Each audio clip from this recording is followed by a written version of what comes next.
Hi students. तो आज हम देखने वाले हैं न्यू चैप्टर। ओके। और वो न्यू चैप्टर है डिसोल्यूशन ऑफ पार्टनरशिप फॉर्म। ठीक है, समझ के लो इसको पहले, क्या होता है डिसोल्यूशन ऑफ पार्टनरशिप फॉर्म। बच्चों चैप्टर का नाम क्या है बच्चों? Dissolution of partnership form. Concentrate करो यहाँ पे, डिसोल्यूशन ऑफ पार्टनरशिप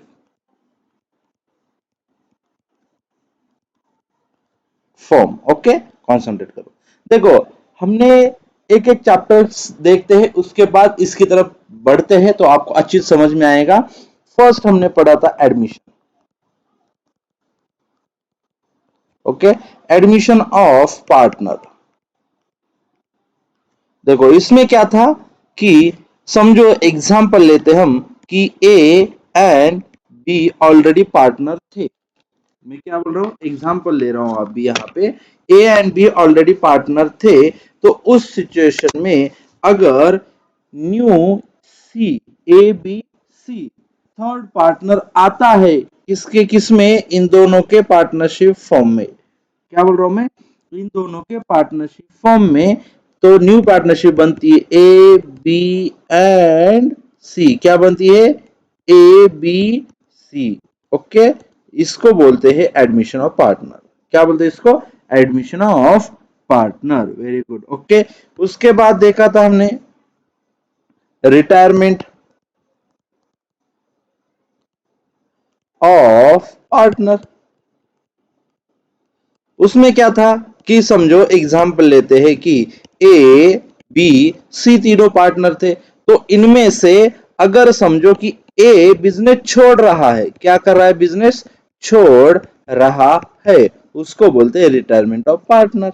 ओके, फिर एक थर्ड है death of partner. Death of partner इस चैप्टर को हम बाद में लेने वाले हैं, बाद में लेने वाले हैं। ठीक है, पेन के क्या हो चुके हैं, पेन में ये जो मैं अब भी जो लैपटॉप पे लिख रहा हूँ वो पेन इलेक्ट्रॉनिक पेन है, उसमें बैटरी रहती है, तो वो बैटरी लो हो चुकी है। ओके, और हमारे सिटी में ये बैटरी नहीं मिल रही है, थोड़ा प्रॉब्लम है। ठीक है, तो समझ के ले लो, थोड़ा कॉन्सेंट्रेट करो और एडजस्ट भी करो। देखो, डेथ ऑफ पार्टनर में क्या था, एडमिशन में क्या था कि ये न्यू पार्टनर बिजनेस में एडमिट हो चुका था, उसकी वजह से न्यू पार्टनरशिप बनी थी एबीसी। उसके बाद रिटायरमेंट में क्या था कि इन तीनों में से ए छोड़ के गया था, तो उसको बोला था रिटायरमेंट। समझो कि अभी ए बी सी ये तीनों की पार्टनरशिप है, इन तीनों में से ये जो है इसकी डेथ हो गई। ओके, बची कौन सी पार्टनरशिप, फिर ए एंड सी। कौन सी बची, ए एंड सी। समझ में आ रहा है, तो इसको कहा जाता है डेथ ऑफ पार्टनर। अब देखने वाले हम फोर्थ है डिसोल्यूशन। डिसोल्यूशन ऑफ फॉर्म मतलब पार्टनरशिप फॉर्म। एक कॉन्सेंट्रेट करो बच्चों, एक ये जो तीनों सिचुएशन है, इन तीनों सिचुएशन में एक चीज कॉमन है। एडमिशन रहने दो, रिटायरमेंट रहने दो या डेथ रहने दो, इन तीनों सिचुएशन में जो फर्म है वो रन कर रही है। रन मतलब भाग रही, क्या नहीं, बिजनेस चालू है। क्या बोल रहा, बिजनेस चालू है मतलब बिजनेस चल रहा है, मतलब कुछ तो ट्रांजैक्शन है, इनकम हो रही है, एक्सपेंसेस हो रहा है, मतलब फर्म कुछ तो बिजनेस कर रही है। समझ में आ रही कुछ बातें? ओके, बिजनेस बंद नहीं पड़ा, ए छोड़ के गया तो बी एंड सी ने बिजनेस पार्टनरशिप कंटिन्यू की, बी का डेथ हो गया तो ए एंड सी ने उनकी पार्टनरशिप कंटिन्यू की। पहले तो ए बी थे, सी आने की वजह से ए बी सी इन्होंने पार्टनरशिप कंटिन्यू की, मतलब तीनों ऊपर के सिचुएशन में बिजनेस चल रहा है, बिजनेस कुछ तो हो रहा है। लेकिन अभी जो डिसोल्यूशन ऑफ फर्म देख रहे हैं, इस सिचुएशन में बिजनेस ही बंद पड़ रहा है, मतलब बिजनेस ही क्या हो रहा है, क्लोज डाउन हो रहा है, बिजनेस ही बंद हो रहा है। समझ में आ रही बातें?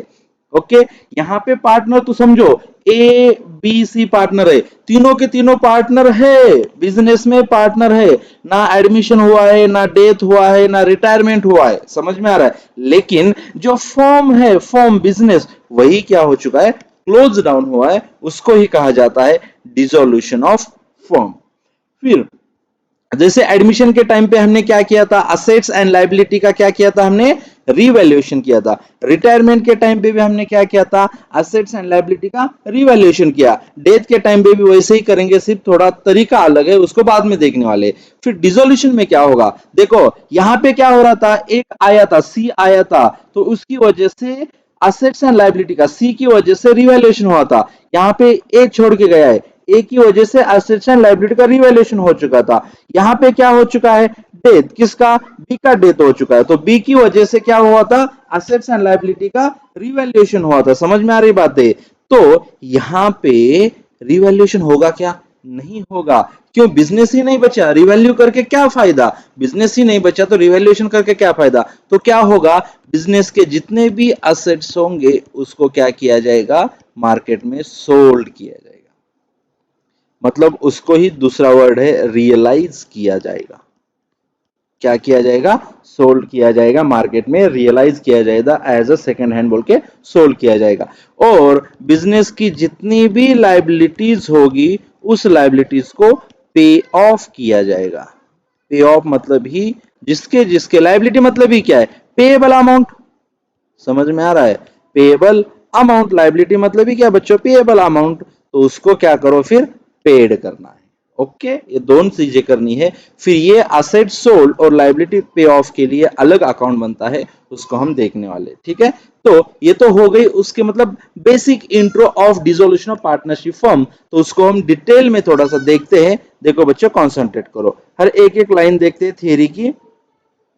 देखो यहाँ पे क्या है, dissolution of partnership firm, concentrate करो बच्चों, कॉन्सेंट्रेट, कुछ भी लिखना नहीं है आज के लेक्चर में, कुछ भी लिखना नहीं है, सिर्फ सुनना है। और आपका जो टेक्स्ट बुक है, ओके, टेक्स्ट बुक में बाद में पढ़ना है, पहले सुनना है, टेक्स्ट बुक में बाद में पढ़ना है। पेज नंबर 206 समझ के लो। पहले मैंने क्या किया है, थोड़ा मेरे तरीके से उसका क्रक्स निकाल के रखा है चैप्टर का, ओके, जो आपको स्क्रीन में दिख रहा है मोबाइल पे या लैपटॉप पे। आप लैपटॉप में भी अपने लेक्चर देख सकते हो और मोबाइल में भी देख सकते हो, नो प्रॉब्लम।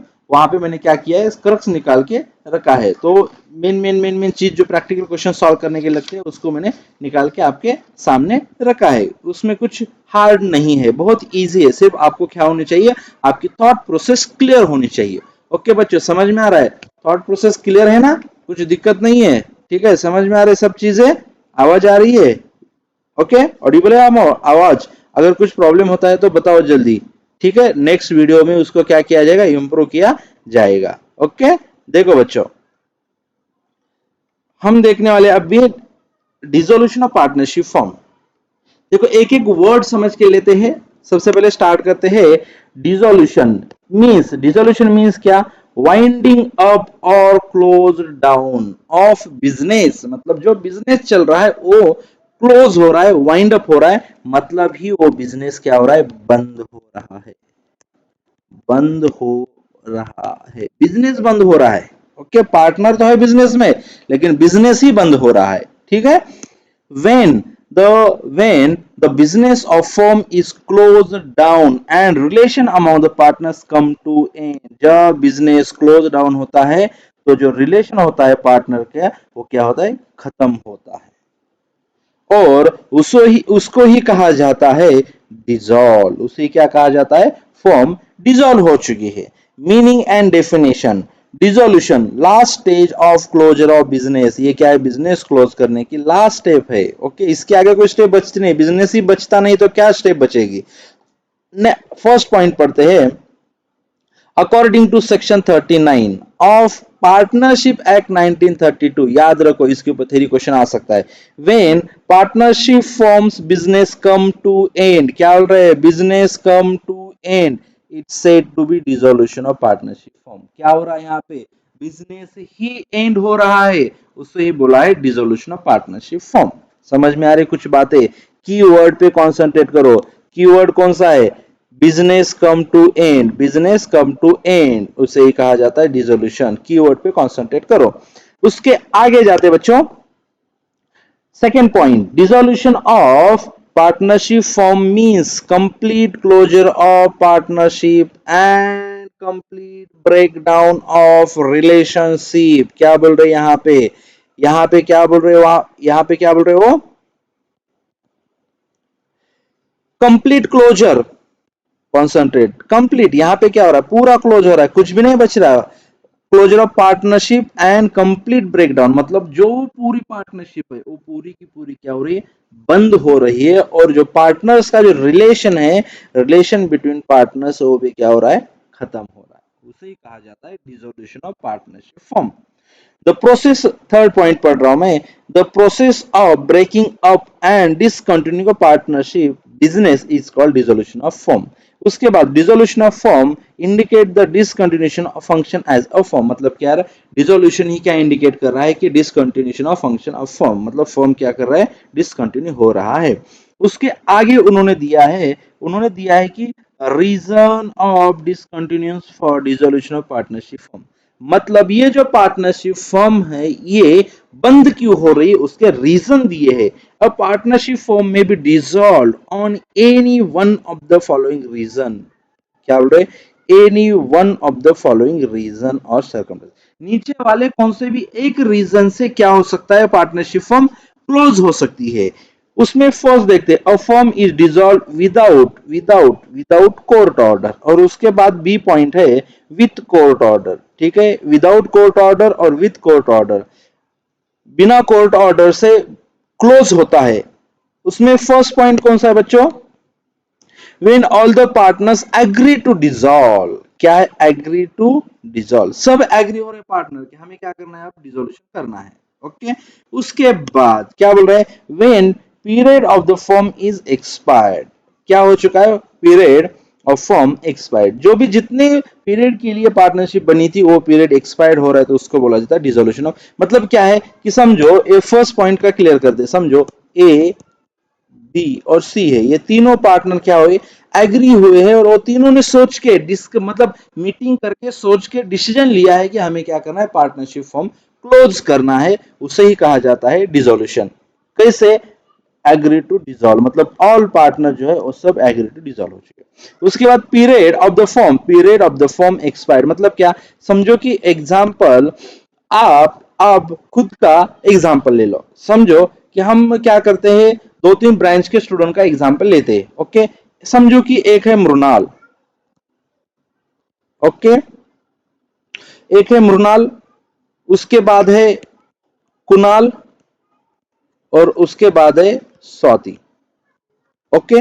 ये तीनों पार्टनर है, ठीक है। ये तीनों पार्टनर ने क्या किया था, एक पार्टनरशिप बनाई थी, समझ में आ रहा है, कॉन्सेंट्रेट करो। पार्टनरशिप क्या बनाई थी, इन्होंने बोला था कि हम क्या करेंगे, बुर्ज खलीफा, बुर्ज खलीफा बनाना है, बुर्ज खलीफा को बुर्ज खलीफा का मतलब कंस्ट्रक्शन करना है, नहीं तो न्यू बुर्ज खलीफा, मतलब नया बुर्ज खलीफा बनाना है, उतनी बिल्डिंग बनानी है, ओके, बुर्जी नहीं बच्चों, नहीं तो बोलेंगे बुर्जी क्या है, जो दुबई में बिल्डिंग है ना, सबसे दुनिया के सबसे बड़ी बिल्डिंग, वो बनाने के लिए, वो मतलब वो कंस्ट्रक्शन करने के लिए तीनों ने पार्टनरशिप बनाई, और उसको जितना टाइम लगता है उतने टाइम के लिए एक जगह पे आए, समझो कि वो बिल्डिंग करने के लिए लगते हैं 10 ईयर्स, ओके।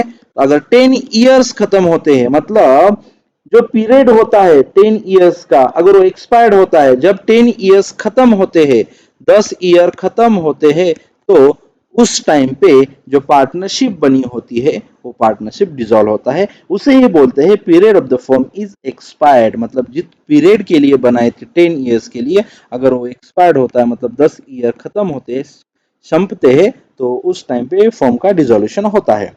थर्ड पॉइंट देखते हैं, when the firm is formed for specific venture and venture is completed, same बच्चों, समझो कि क्या बोल रहे हैं कि ये स्पेसिफिक वेंचर के लिए बनाया, specific venture and venture is completed, मतलब स्पेसिफिक वेंचर क्या है, ये स्पेसिफिक वेंचर क्या है, ये न्यू बुर्ज खलीफा, ये बुर्ज खलीफा बनाने के लिए उन्होंने पार्टनरशिप बनाई है, और ये बुर्ज खलीफा बनाने के लिए यहाँ पे तो देखा था 10 ईयर, लेकिन यहाँ पे समझो कि लगते हैं 5 ईयर्स, क्या बोल रहे हैं, 5 ईयर्स, समझो लगते हैं 6 इयर्स। इस नंबर मतलब नंबर ऑफ ईयर्स पे वहां यहां पे रिस्ट्रिक्शन नहीं है, कितने भी साल लगने दो, 20 इयर्स लगने दो, डजेंट मैटर, 35 इयर्स लगने दो, डजेंट मैटर। लेकिन जब ये बिल्डिंग बन के तैयार होती है, मतलब ये स्पेसिफिक जो वेंचर होता है वो जो कंप्लीट होता है, तो वैसे वेंचर कंप्लीट होते ही पार्टनरशिप फॉर्म क्या होती है, क्लोज डाउन होती है। उसे ही कहा जाता है dissolution of partnership form. when all the partners of देखो when all the partners or all partners except one declared insolvent and the firm is compulsorily dissolved। insolvent मतलब क्या, insolvent मतलब क्या, insolvent मतलब liability more than asset। Okay मतलब ये दीवारखोर आदमी है, जैसे विजय मल्ल्या और नीरव मोदी, नीरव जैसे, ओके वैसे आदमी जो रहते हैं वो इंसॉल्वेंट रहते हैं। यहां पे क्या बोल रहे हैं कि वेन ऑल पार्टनर्स मतलब सब पार्टनर इंसॉल्वेंट है एक्सेप्ट वन, उस टाइम पे पार्टनरशिप फॉर्म डिसॉल्व होती है। पार्टनरशिप फॉर्म ही मतलब क्या बच्चों, पार्टनरशिप फॉर्म ही मतलब क्या, पार्टनरशिप फॉर्म मतलब क्या, टू और मोर पर्सन, टू और मोर पर्सन।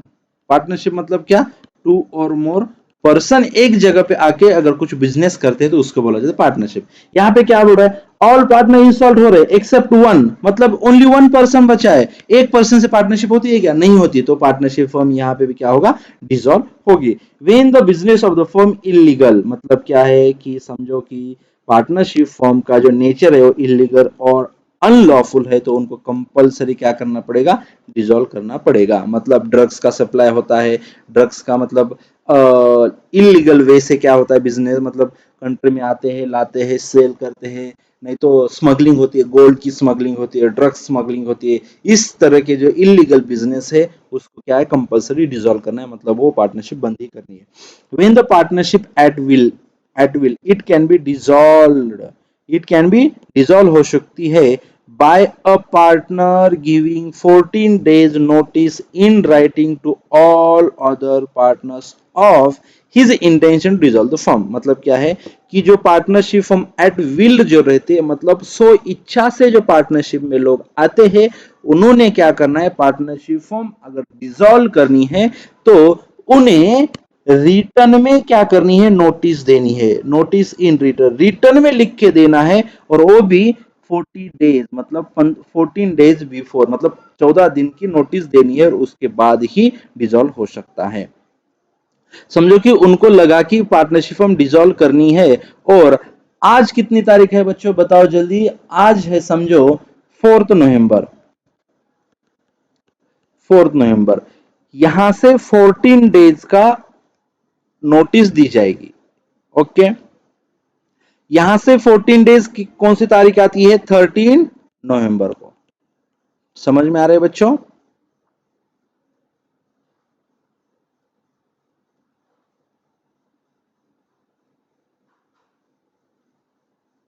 समझ में आ रहा है, 14 आता है, क्या आता है, 17 नवंबर। तो यहां पे नोटिस दी आज 14 नवंबर को, तो डिसॉल्व कब होगा, 17 या तो 18 नवंबर के क्या होगी, पार्टनरशिप फॉर्म क्या होगी, डिसॉल्व होगी। ये कौन से टाइप की, एट विल की पार्टनरशिप फॉर्म है, 14 डेज के नोटिस की।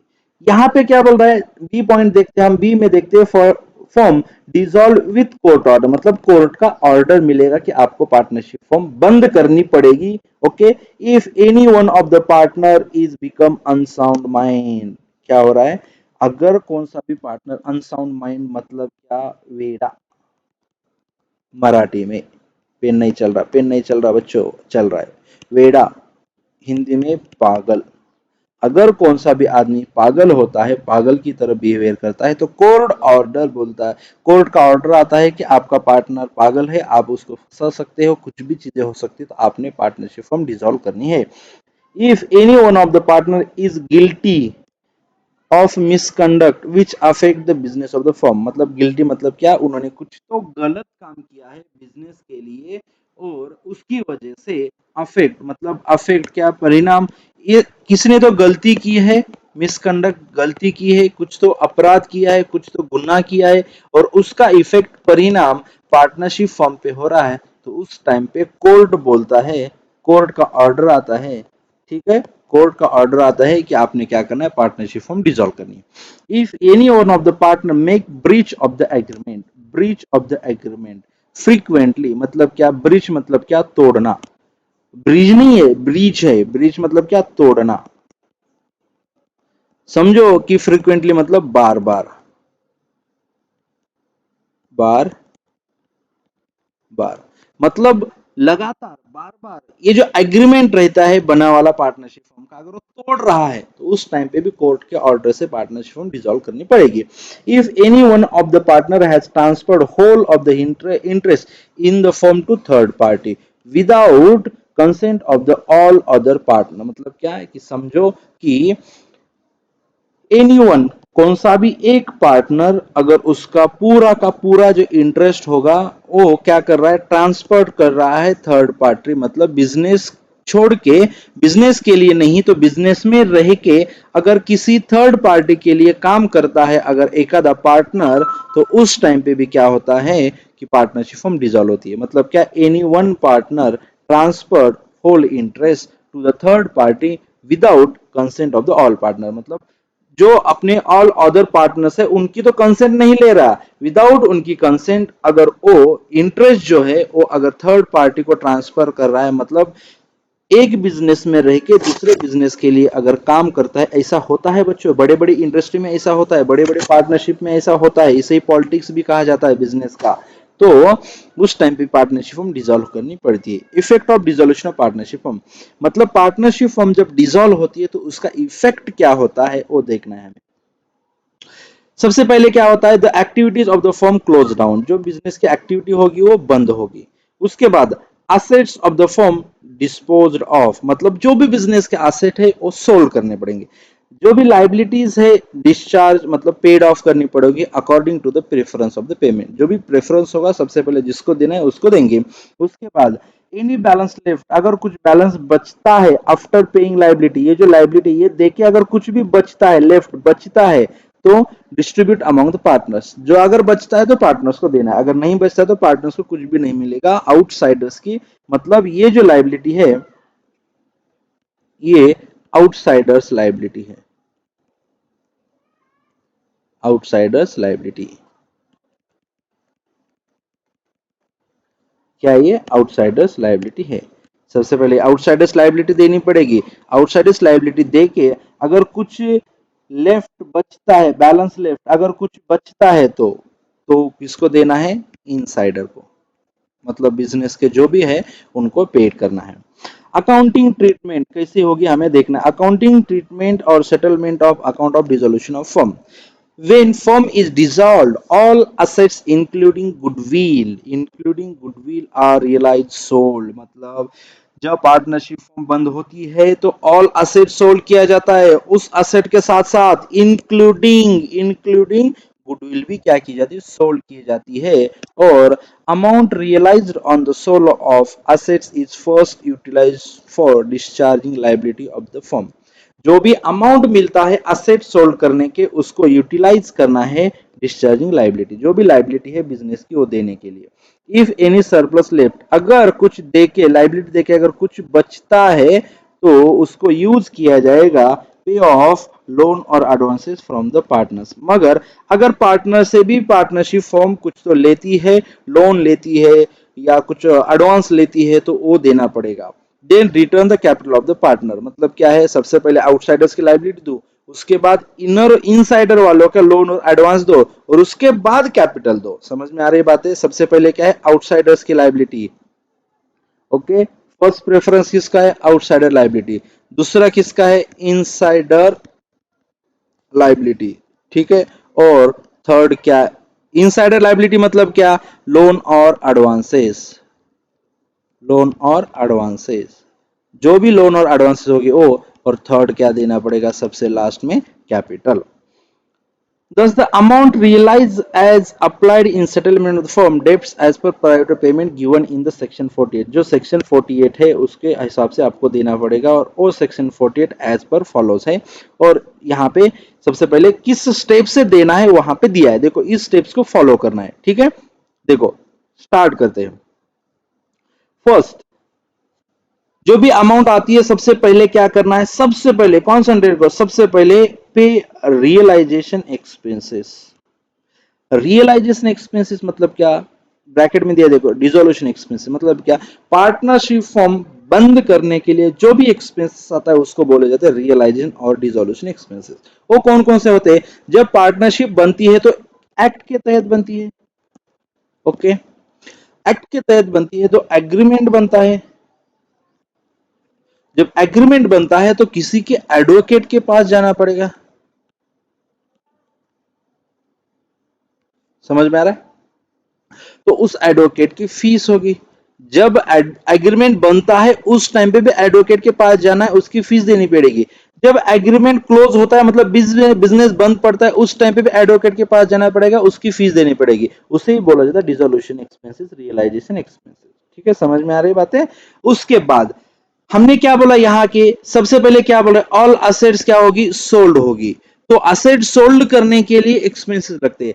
समझो कि एक बहुत बड़ा बिजनेस है, ओके, एग्जांपल ले लो, कौन सा भी एक एग्जांपल ले लो, आपके दिमाग के सामने रखो कि समझो एक एग्जांपल लेते हैं, कौन सा एग्जांपल लेते हैं, समझो कि मोबाइल, आपके पास मोबाइल है ना, समझो मोबाइल फैक्ट्री है,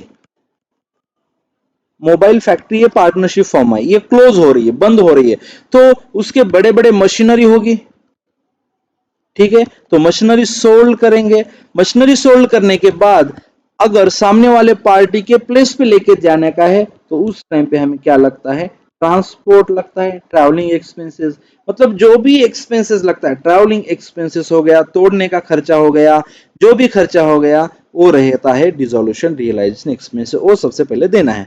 उसके बाद सेकंड स्टेप आती है थर्ड पार्टी लायबिलिटी, मतलब बिजनेस के आउटसाइडर की लायबिलिटी। उसमें आता है क्रेडिटर्स आते हैं, बिल्स पेबल आते हैं, बैंक ओवरड्राफ्ट आता है, बैंक से लोन आता है, लोन फ्रॉम अदर्स मतलब पार्टनर नहीं, लोन फ्रॉम अदर से, और आउटस्टैंडिंग एक्सपेंसेस आते हैं। मतलब ये थर्ड पार्टी लायबिलिटी, मतलब ये आउटसाइडर्स लायबिलिटी है, समझ के लो ये किसकी है, आउटसाइडर्स लायबिलिटी है, ओके, बाहर के लोगों की लायबिलिटी है।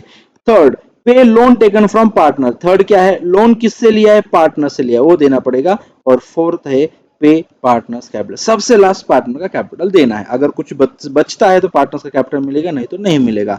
तो इसी स्टेप में हमें क्या करना है, एक दो तीन चार स्टेप में हमें क्या करना है, जो भी पैसा आता है असेट सोल्ड करके उसको हमें देना है, उसको यूटिलाइज करना है। इस तरह से ये डिसोल्यूशन ऑफ पार्टनर का छोटा सा इंट्रोडक्शन है जो कि आपको प्रैक्टिकल क्वेश्चन सॉल्व करने के लिए काम का है। तो आपने